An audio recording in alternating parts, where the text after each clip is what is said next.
ala ni'matihi tatimmus shalihat. Kembali kita melanjutkan kajian kitab Fiqhut Ta'amul Baina Az-Zawjain, fikih interaksi antara suami istri, yang ditulis oleh Syekh Mustafa Al-Adawi rahimahullah wa hafizahullah ta'ala. Kita sekarang masuk pada fasal berikutnya, yaitu fasal li'irda'iz zawj hududun. Membuat suami ridha ada batasnya. Membuat suami ridha ada batasnya. Kaum muslimin, di antara kewajiban seorang istri terhadap suaminya adalah ia senantiasa memperlakukan suaminya dengan penuh kelembutan, memperlakukan suaminya dengan cara yang baik, sehingga sang suami ridha kepada sang istri. Oleh karena itu disebutkan dalam hadis yang hasan, sebagaimana yang dihukumi oleh Syekh Albani rahimahullah ta'ala. Nabi bersabda, ala ukhbirukum binisaikum fil jannah. Maukah aku kabarkan kepada kalian mengenai wanita di antara kalian yang menjadi penghuni surga? Yani wanita-wanita mana di dunia ini yang masuk ke dalam surga? Beliau bersabda, kullun wadudin waludin. Kullu wadudin waludin. Wanita tersebut adalah wadud, adalah wanita yang penyayang, yang penuh kasih kepada suaminya. Jadi wadud, dia penyayang, pengasih terhadap suami. Dia lembut terhadap suami, tidak kasar terhadap suami, tidak suka memaki suami, tetapi dia wadud, dia penyayang. Kemudian walud, walud, banyak keturunan, banyak keturunan. Maksud dari banyak keturunan yang menyebabkan wanita ini ada di dalam surga, boleh jadi pertama, dia berperan membanyakkan bilangan kaum muslimin, yang membuat Nabi bangga dengannya. Sebab Nabi SAW bersabda, sesungguhnya aku ini berbangga-bangga dengan banyaknya jumlah kali. Yang kedua, yang menyebabkan ia berada di surga, walud, banyak anak. Maksudnya dengan banyak anak ini, maka semakin banyak pula yang mendoakan kebaikan untuknya, sehingga dengan itu dia masuk ke dalam surga. Atau setidaknya ada di antara anaknya yang mendoakannya. Ya, sebab kalau anak itu banyak, mungkin separuhnya bandel, separuhnya soleh, itu sudah cukup. Ya, daripada yang punya cuma satu anak, satu bandel juga. Ya. Tapi kalau banyak, nah itu tadi diharapkan salah satu dari yang banyak itu ada yang soleh, itu sudah cukup. Apalagi kalau semuanya soleh, wah luar biasa. Maka tidak ada penyesalan bagi mereka yang memiliki banyak keturunan. Baik. Jadi wadud walud. Idza ghadibat au usi'a ilaiha au ghadiba zawjuha, apabila sang istri marah atau istri disakiti atau suaminya marah kepadanya, ya, jadi apabila sang istri marah mungkin karena suami yang berbuat salah atau istri disakiti atau suaminya yang marah disebabkan karena istri yang salah. Jadi disebutkan di awal hadis istri yang marah kepada suami atau ia disakiti atau suami yang marah kepadanya, maka sang istri berkata, hadhihi yadi fi yadik, tanganku ini, tanganku ada di tanganmu, ini tanganku di tanganmu. La aktahilu bigumdin hatta tarda, saya tidak akan memejamkan mataku, yakni mataku tidak akan terpejam sebelum engkau ridha kepadaku. Ini tanganku ada di tanganmu, dan saya tidak bisa memejamkan mataku, alias aku tidak bisa tidur sedikit pun hingga engkau ridha kepadaku. Hadis ini diriwayatkan oleh Imam An-Nasai dalam Sunan Nasai Al-Kubra dan At-Tabrani. Ya, ini ciri wanita dunia yang masuk ke dalam surga, yaitu dia penyayang terhadap suaminya, dia juga banyak keturunan. Kemudian ketika ia kesal terhadap suaminya, marah terhadap suaminya, atau suami marah kepada dia, ya, karena habis bertengkar, sang istri berkata, ini tanganku di tanganmu, aku tidak bisa memejamkan mataku sedikit pun hingga engkau ridho kepadaku. Subhanallah. Ya, ini menuntut bahwa hendaklah sang istri selalu mencari keridhaan sang suami. Tetapi kaum muslimin, semua itu ada batas. Sebagaimana dikatakan oleh pengarang, semua ada batas. Jangan sekali-kali seorang istri melakukan perbuatan yang diharamkan oleh Allah demi mendatangkan keridhaan suami, agar suami suka kepadanya. Sang istri melakukan hal yang diharamkan oleh Allah agar suami tidak berpindah hati. Barang siapa yang melakukan perbuatan tersebut, yakni dia melakukan hal-hal yang diharamkan oleh Allah demi mendatangkan keridhaan manusia. Jadi dia mencari ridha manusia tetapi dengan jalan, ya, melakukan hal-hal yang dimurkai oleh Allah Subhanahu wa taala, maka Allah Subhanahu wa taala akan murka kepada hamba ini. Dan barang siapa yang mencari ridha Allah sekalipun itu membuat manusia murka, maka hamba ini ada dalam kehidupan yang baik dan dia akan dicintai oleh manusia yang lain. Itu buah darinya. Jadi dia melakukan perbuatan yang diridhoi oleh Allah sekalipun membuat satu kaum atau sekelompok orang atau orang tertentu membuat murka dengan itu, maka ketahuilah bahwa Allah akan mencintai hamba ini dan Allah akan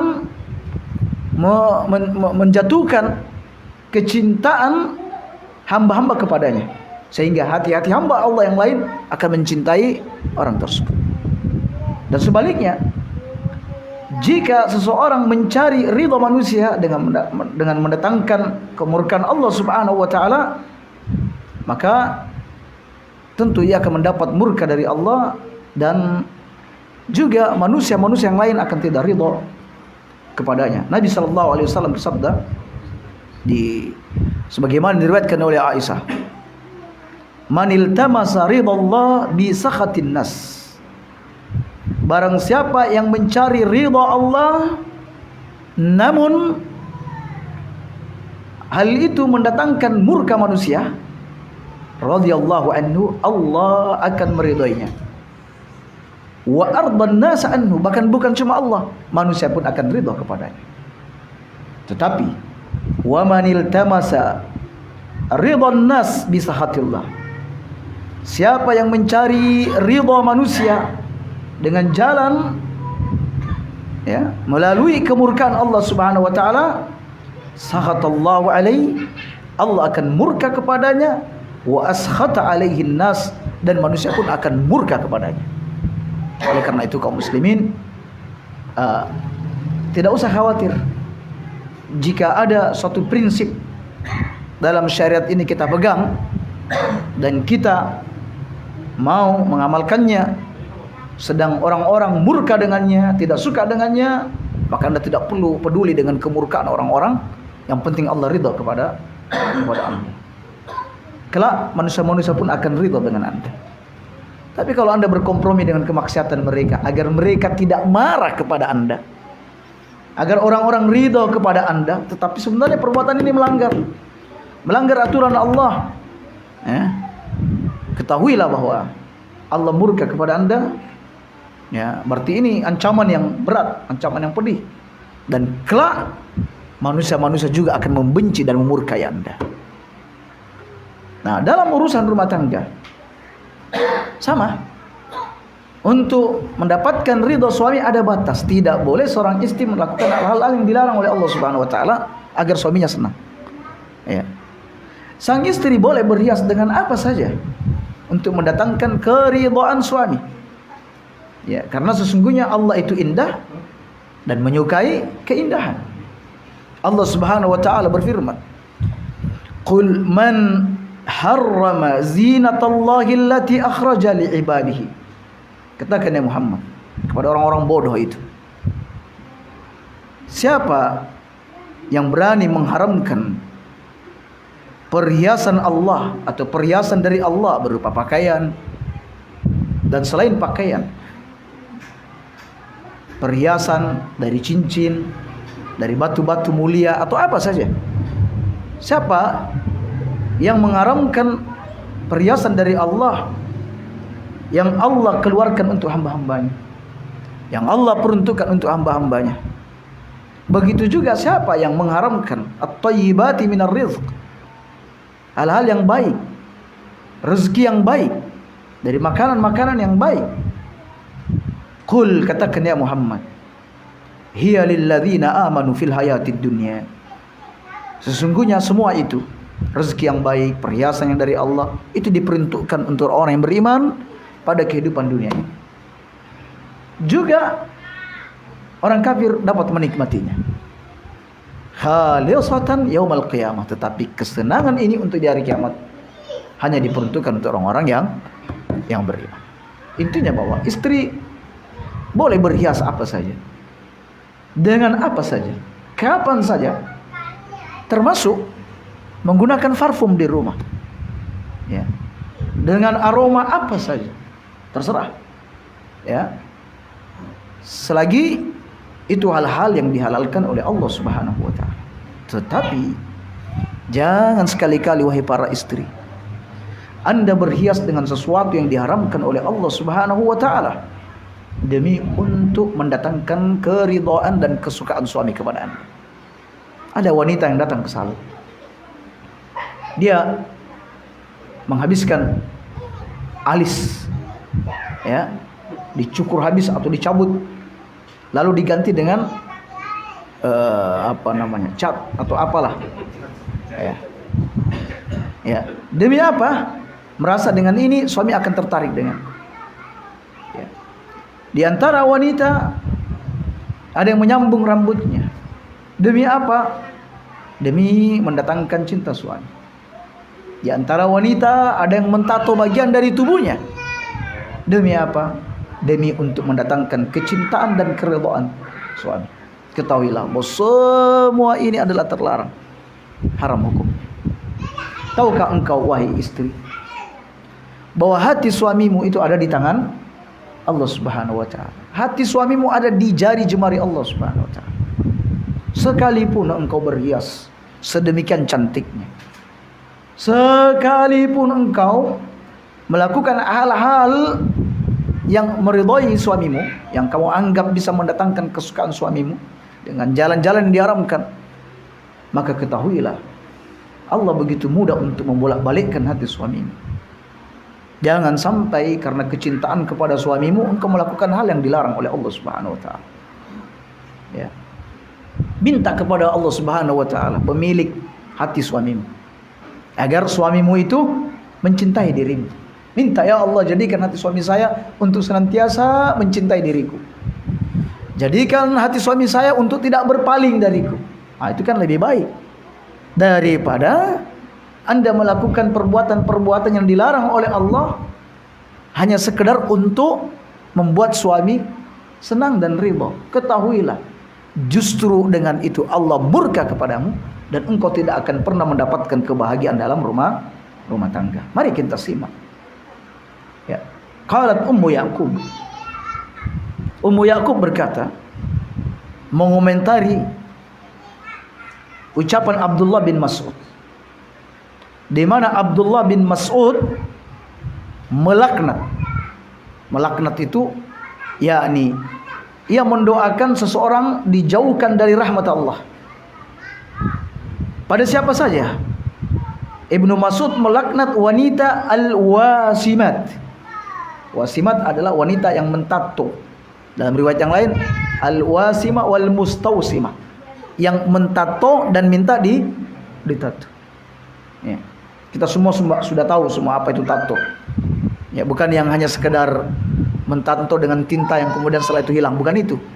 Yakni ia melukai tubuhnya dengan jarum, lalu kemudian memasukkan zat tertentu di dalam luka tersebut, di lubang tersebut. Itu yang diharamkan.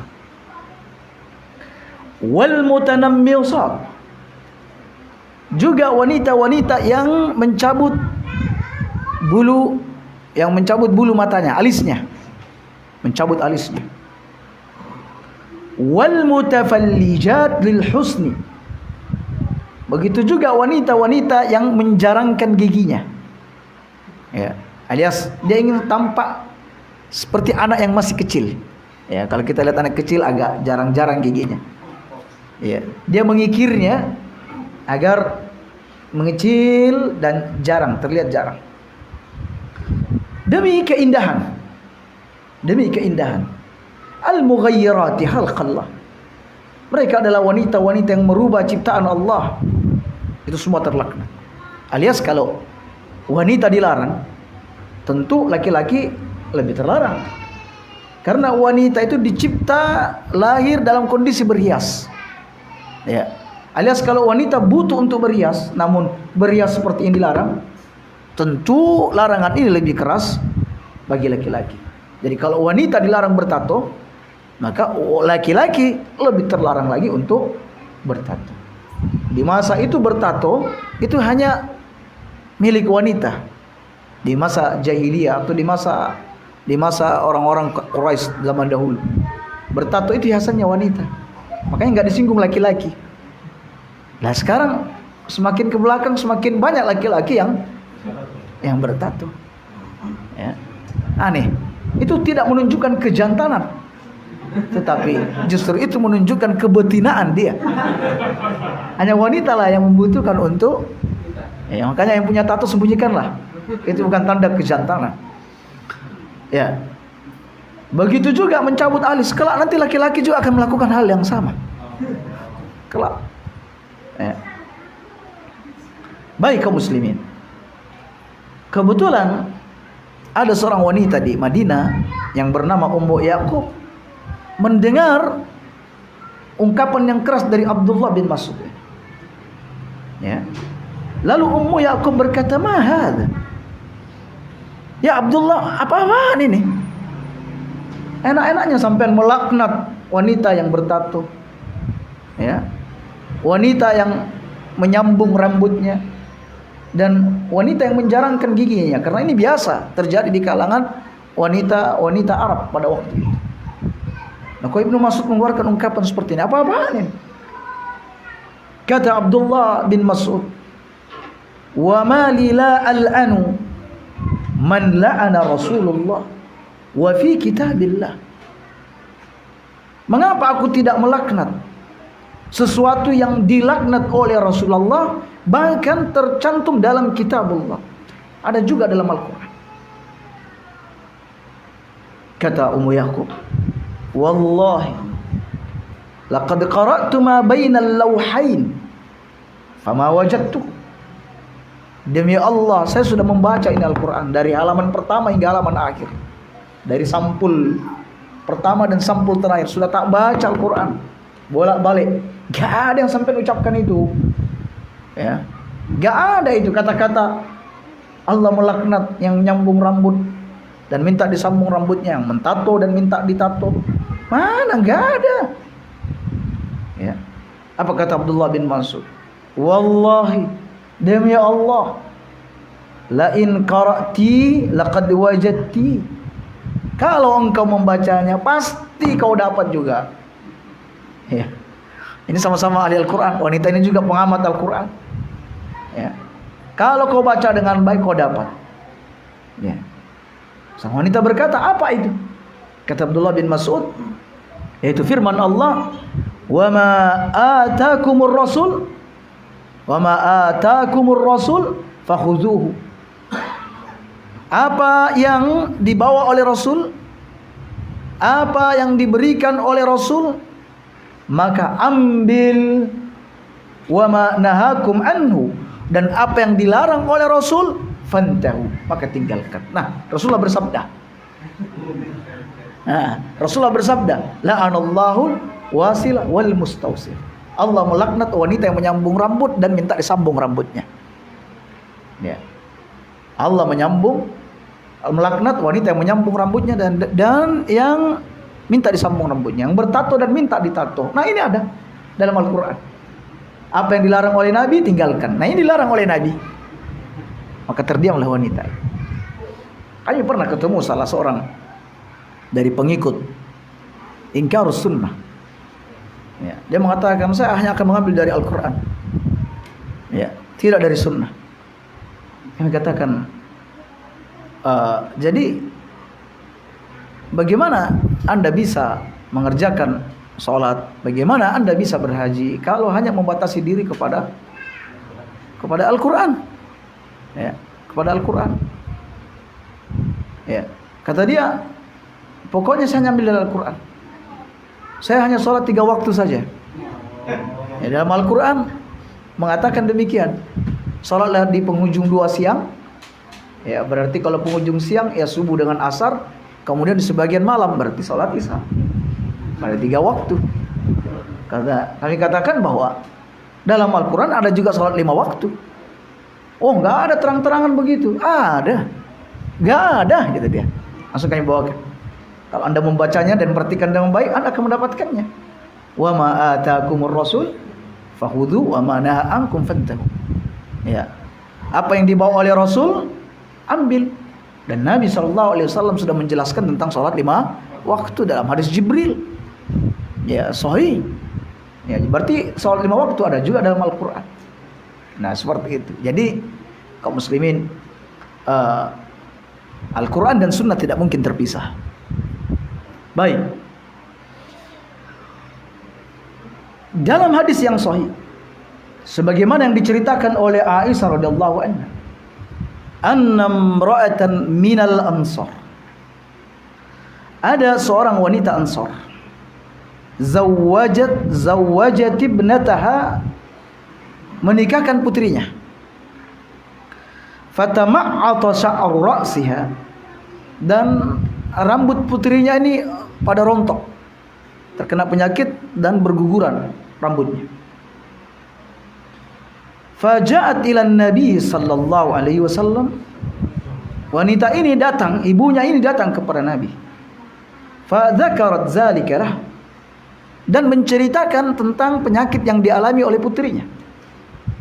Faqalat inna zawjaha, bahwa menantuku, yakni suaminya anakku ini, amarani an asila fi sya'riha, menyuruhku untuk menyambung rambutnya pakai rambut palsu. Ya. Faqala La, tidak boleh. Inna qad lu'inal musilat. Sesungguhnya dilaknat wanita yang menyambung rambut. Padahal wanita ini punya uzur. Ya. Rambutnya pada berguguran, pada rontok semua. Dia butuh untuk menyenangkan suaminya. Ya. Dia butuh tampil indah di depan suaminya. Namun karena ini adalah bagian daripada merubah ciptaan Allah, maka Nabi SAW melarang menyambung rambut dari luar lalu disambungkan ke rambut wanita tersebut. Rambut palsu tidak boleh, menggunakan wig tidak boleh, menggunakan konde yang biasa digunakan oleh ibu PKK zaman dulu enggak diperbolehkan, terlaknat. Ya, sanggul enggak boleh, terlaknat. Kalau pakai rambut sambungan. Tapi kalau menyanggul rambut sendiri di depan suami, maka itu diperbolehkan. Kaum muslimin, begitu juga wahai para istri. Apabila suami mengajak berjima, sementara engkau dalam kondisi haid, maka engkau tidak boleh mentaati suami. Tidak boleh. Karena Allah Subhanahu wa taala berfirman, "Wa yas'alunaka 'anil mahid." Mereka bertanya kepadamu ya Muhammad tentang haid. Qul huwa adzan. Katakan ya Muhammad bahwa haid itu adalah suatu kotoran. Haid itu adalah kotoran. Fa'tazilun nisaa fil mahid. Jauhilah wanita-wanita pada waktu haid. Maksudnya menjauh di sini bukan seperti orang-orang Yahudi, di mana orang-orang Yahudi mereka tidak mau makan bersama dengan istri atau anak-anak mereka yang haid. Tidak mau, dikarantina. Ya, dikarantinakan kalau istri dan anak-anak mereka haid. Oleh karena itu para sahabat bertanya, ya Rasulullah, apa yang dihalalkan bagi kami ketika istri haid? Kata Nabi SAW, yasna'u kulla syai' illa nikah. Lakukan segala sesuatunya terhadap istrimu kecuali jangan nikah, alias jangan berjima dengannya. Lakukan segala sesuatunya, apa saja yang kau inginkan, kecuali jangan berjima. Baik. Oleh karena itu jauhilah istrimu saat haid. Maksudnya jauhi tempat darahnya, alias jangan berhubungan. Jangan berhubungan. Wala takrabuhun hatta yathurna. Dan jangan sekali-kali menggauli istri hingga dia suci dari haid. Fa idza tatahharna, kalau dia sudah suci alias dia sudah mandi alias sudah berhenti dari haid dan sudah mandi, ya, fa'tuhun min haitsu amarakumullah. Fa'tuhunna, maka datangilah alias kumpuli di tempat yang Allah Subhanahu wa taala perintahkan untuk kalian. Ya, jadi ada sebagian ulama bilang yang penting dia haidnya sudah berhenti walaupun belum mandi, boleh dikumpuli. Namun mayoritas ulama, dan ini pendapat yang benar, bahwa wanita belum boleh digauli setelah ia bersih dari haidnya kecuali dia sudah mandi besar. Kalau belum, haram hukumnya. Ini pendapat yang benar. Ya. Dan datangi istrimu kalau sudah suci di tempat yang Allah menyuruh kamu untuk melakukannya. Ya, ini bukan di duburnya, bukan di waktu haid, dan bukan di duburnya. Innallaha yuhibbut tawwabin wa yuhibbul mutatahhirin. Sesungguhnya Allah mencintai orang-orang yang bertaubat dan Allah mencintai orang-orang yang mensucikan diri. Jadi kalau haid tidak boleh. Disebutkan dalam hadis yang hasan bahwa barang siapa yang menjima istrinya dalam kondisi haid, maka baginya kafarat 1 dinar atau nisfu dinar. 1 dinar atau separuh dinar. Ya. Ada sebagian ulama mengatakan hadis ini lemah, ada yang mengatakan hadis ini hasan dan dihasankan oleh Syalbani. Alias bahwa siapa yang mengumpuli istrinya dalam kondisi haid, ya, dendanya adalah 1 dinar. 1 dinar itu sekitar 4,25 gram emas. Berarti 4 jutaan. Ya, 4 juta. Kalau istri melakukan itu juga dengan sukarela, istri juga kena denda. Berarti 4,25 gram emas. Ya, jadi hanya kenikmatan sesaat bayar 4 juta. Istri juga sama. Namun ulama berbeda pendapat. Mengapa di sini menggunakan redaksi 1 dinar atau setengah dinar? Sebagian ulama mengatakan kalau ini masih awal-awal haid, di mana darah banyak, berarti dia membayar 4,25 gram emas. Tapi kalau sudah di penghujung-penghujung, darah sudah sedikit, setengah dinar. Namun tidak ada hadis yang memisahkan di antara kedua ini, sehingga sebagian ulama mengatakan ini sifatnya memilih. Boleh 1 dinar, boleh setengah dinar.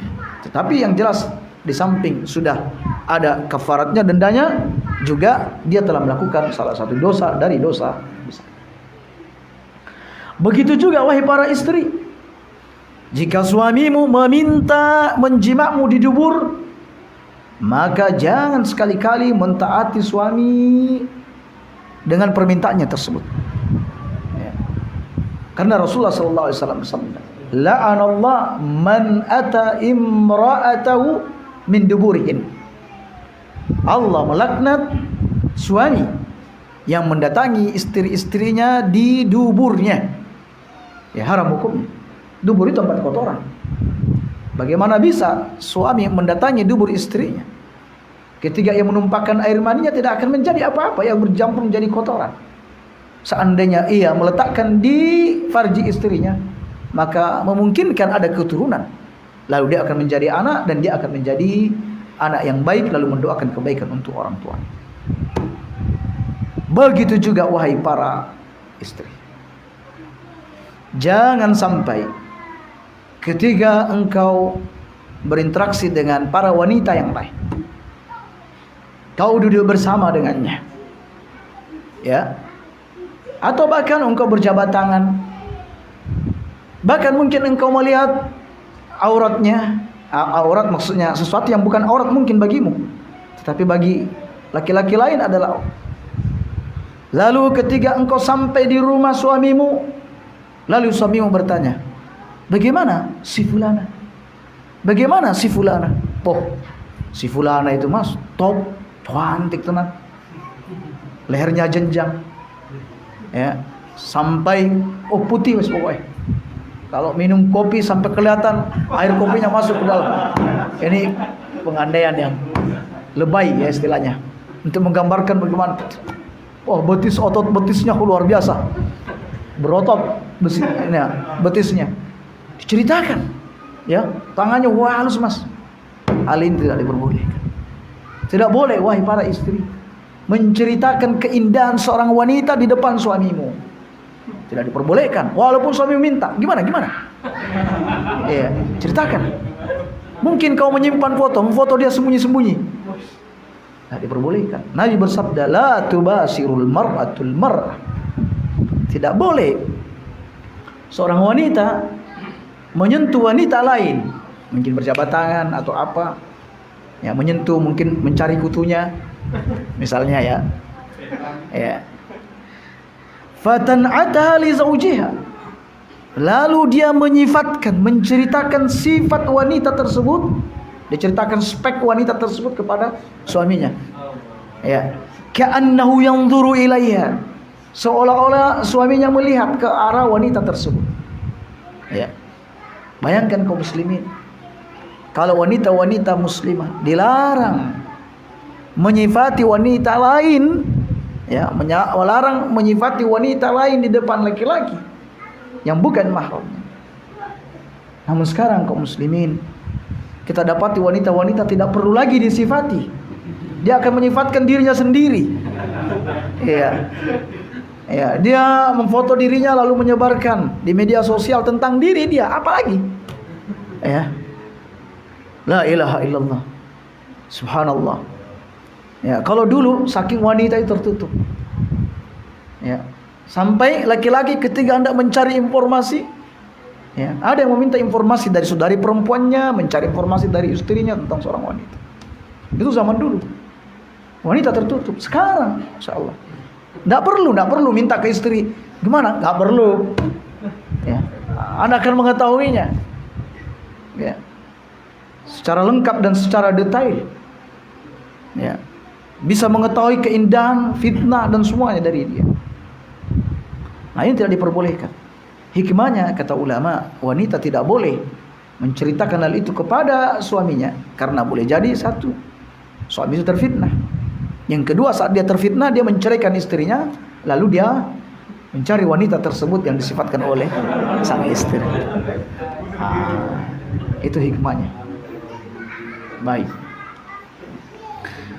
Oleh karena itu, wahai para istri, wahai para suami, jika Anda menginginkan kebahagiaan dalam rumah tangga, maka berjalanlah sesuai dengan apa yang digariskan oleh Allah dan Rasulnya. Anda akan mendapatkan sakinah, mawaddah, warahmah.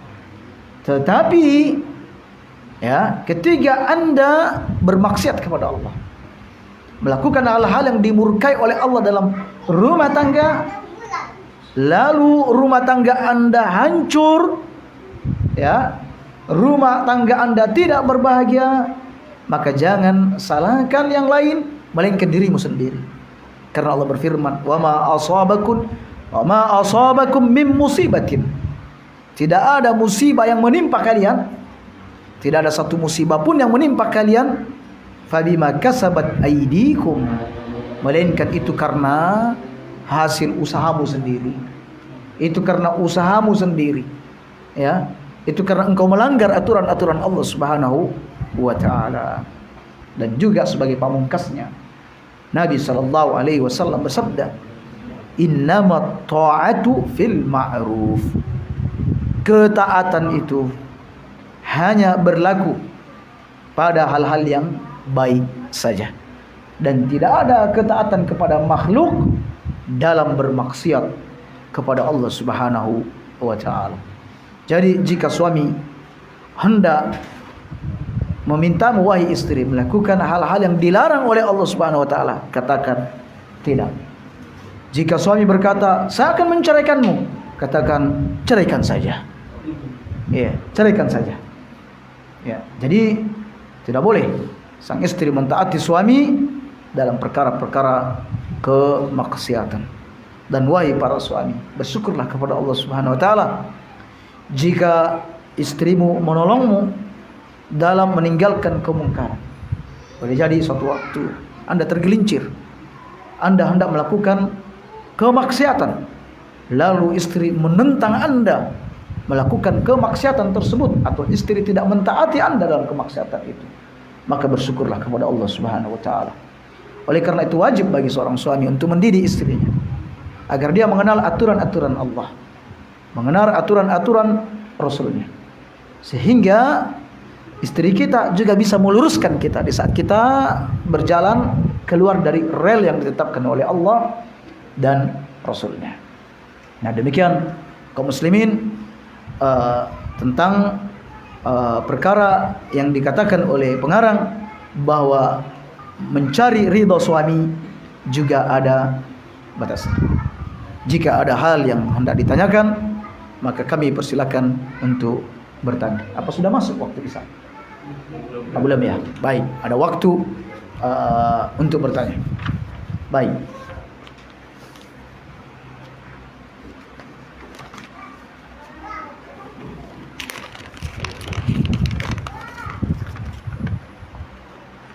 Bismillah. Afwan Ustaz, izin bertanya, apakah doa dan istighfar yang dikirimkan anak untuk orang tua yang melakukan kesyirikan akan diterima oleh Allah Subhanahu wa taala? Ketahuilah bahwa ada kesyirikan yang mengeluarkan seseorang dari keislamannya dan merontokkan dan menggugurkan semua amal-amalnya, dan ada kesyirikan yang tidak menyebabkan seseorang keluar dari Islam tetapi menggugurkan amal yang dikerjakan saat itu yang bercampur dengan kesyirikan. Adapun syirik yang tidak mengeluarkan dari keislaman yaitu syirik kecil, yaitu riya. Ya, riya. Ini juga adalah syirik. Tetapi dia adalah syirik kecil. Sekalipun dia syirik kecil, tetap masuk dalam kategori dosa besar. Jelas? Ada syirik yang dapat mengeluarkan pelakunya dari Islam, yaitu dia minta kepada selain Allah, minta kepada orang mati, ya, dan kesyirikan yang lain. Ini dapat mengeluarkan dia dari keislaman. Sebab orang ketika melakukan satu kesyirikan, baik itu dari sisi rububiyah, uluhiyah atau asma wa sifat, dia melakukan satu kesyirikan, maka sama saja dia telah mengingkari, ya, 3 macam tauhid ini. Ya. Misal orang minta sesuatu ke kuburan, yang mana dia adalah orang yang sudah mati, minta pada orang yang sudah mati. Maka ketika dia minta, dia berdoa, berarti dia sudah menyekutukan Allah dari sisi mana? Tauhid uluhiyah. Ya, tauhid uluhiyah. Bukankah peribadatan seorang hamba ini harus hanya diperuntukkan kepada Allah Subhanahu wa taala? Dan doa itu adalah puncak dari sebuah ibadah. Ad-du'a huwal ibadah. Doa itu adalah ibadah. Ya, sama ketika Nabi mengatakan al-hajju arafah, haji itu arafah. Karena orang wukuf di Arafah itu termasuk daripada rukun terpenting daripada haji. Baik. Nah, itu satu. Yang kedua, berarti ketika dia minta kepada orang yang mati, bahwa orang mati itu diyakini punya kesanggupan untuk mendatangkan manfaat, ya, bisa memberikan rezeki. Berarti dia sudah menyekutukan Allah dari sisi apa? Rububiyah. Bahwa yang mendatangkan rezeki hanyalah Allah, yang menghidupkan hanya Allah, yang mengatur semesta alam ini hanyalah Allah. Oh, dia meyakini bahwa orang yang mati itu juga begitu. Nah, ketika ia meminta kepada orang mati, dia punya keyakinan bahwa dia juga mendengar. Dia mendengar, ya. Bahkan ketika dia ada di tempat yang jauh, dia minta kepada orang mati itu, dia yakin dia mendengar. Berarti dia menyekutukan Allah dari sisi mana? Asma wa sifat. Berarti ketika dia melakukan satu kesyirikan, berarti dia merontokkan 3 macam tauhid ini. Nah, sekarang ada orang yang melakukan ini karena ketidaktahuan. Ya, boleh jadi orang tua yang Anda maksud ini, dia pernah melakukan kesyirikan, datang ke dukun, tidak tahu kalau dukun itu adalah kesyirikan yang besar. Ini tidak mengerti, belum sampai hujah kepadanya. Ya, jadi belum nyata, dia tidak nyata kepada kesyirikannya. Betul dia melakukan kesyirikan, boleh jadi dia tidak tahu. Ya. Karena di antara salah satu uzur di mana orang tidak bisa dikafirkan, ya, adalah ketidakadaan ilmu. Karena ketidakadaan ilmu, tidak mengerti. Dan banyak orang-orang tua kita terdahulu melakukan hal itu, ya, dianggapnya boleh, karena dia menganggap ini dukun putih, bukan dukun hitam. Ya, seperti itu. Nah, oleh karena itu, jika memang terjadi seperti ini dan ada kemungkinan ia tidak mengetahuinya, maka Anda masih boleh memohonkan ampunan untuknya. Apakah termasuk murtad seseorang yang mengucapkan keluar dari Islam dalam keadaan emosi atau marah? Marah itu bertingkat-tingkat. Ada marah yang sampai ia tidak sadar dengan apa yang diucapkan. Ada marah yang dia sadar, ya, dengan apa yang diucapkan. Ada marah yang biasa, istilahnya ada marah sedang, ada marah pertengahan, dan ada yang marah sekali. Bagi orang yang marah sampai ia tidak sadar, ya, tanda dia tidak sadar misalnya dia mengumpulkan uang yang begitu banyak sampai bertahun-tahun untuk beli HP mahal, harga 20 juta. Sekali marah langsung dilemparkan, misalnya, ya, sampai dia mencerai istrinya sekalian, ya, saking marahnya. Nah, ini perceraian ini tidak dianggap dengan marah sampai pada puncak seperti ini. Makanya Nabi bersabda, la talak fi ighlaq. Tidak ada talak ketika orang yang tertutup akalnya. Ya. Nah, ketika ada orang marah besar sampai dia mengatakan saya keluar dari Islam, maka tidak ada konsekuensi hukum padanya, karena dia di luar dari kesadaran. Ya, di luar dari kesadaran dia. Ada marah memang seperti itu. Ya, ketika dia berkata aku keluar dari Islam, saking marahnya. Nah, ketika ia pun menceraikan istri juga tidak dianggap. Ya. Adapun kalau marah, dia sadar dengan apa yang diucapkan, bahkan bisa menyusun kata dengan baik, ya, berarti ini jatuh.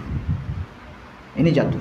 Tapi untuk terkait dengan urusan rumah tangga, ketika ada suami marah, mengucapkan talak, setengah menit kemudian atau berapa detik kemudian, astagfirullah, aku ini ngomong apa? Berarti dia tidak sadar. Ini pun masih dianggap belum jatuh. Nah, seperti itu. Ya, baik. Jadi orang yang saking marahnya tidak sadar, begitu juga orang yang saking gembiranya tidak sadar, maka ia tidak bisa dihukumi keluar dari Islam. Semisal ada di antara seorang hamba Allah yang diceritakan oleh Nabi, dia berjalan di padang pasir sambil membawa kendaraannya, di mana di kendaraan tersebut ada bekalnya dia. Hingga suatu waktu dia tertidur, tiba-tiba kendaraan itu pergi, lepas, hilang. Ya, padahal ini padang pasir yang luas. Dia begitu gelisah dan cemas, ketakutan, dan kematian sudah ada di pelupuk mata. Ya, hingga kemudian, ya, ketika ia tidur dan bangun, dia mendapatkan kendaraannya sudah ada di sampingnya. Saking bahagianya dia berkata, ya Allah, Engkau adalah hambaku dan aku adalah Tuhanmu. Ya. Kebalik. Dia kebalik ngomongnya. Engkau adalah hambaku dan aku adalah Tuhanmu. Tetapi orang ini tidak dihukumi kafir dengan ucapannya ini.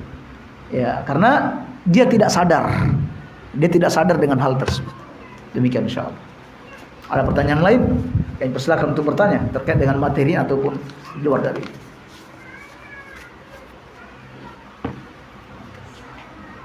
Baik, jika tidak ada, berarti untuk pertemuan mungkin 2 atau 3 pertemuan kita libur dulu. Ya, karena Ustaz ada rencana safar untuk umroh tanggal 5 September nanti. Ya, berarti itu tadi mungkin 2 atau 3 pertemuan. Ya, 2 atau 3 pertemuan. Ya. Wa fi hifdzillah. Subhanakallah bihamdik, asyhadu an la ilaha illa anta astaghfiruka wa atubu ilaik. Assalamualaikum warahmatullahi wabarakatuh.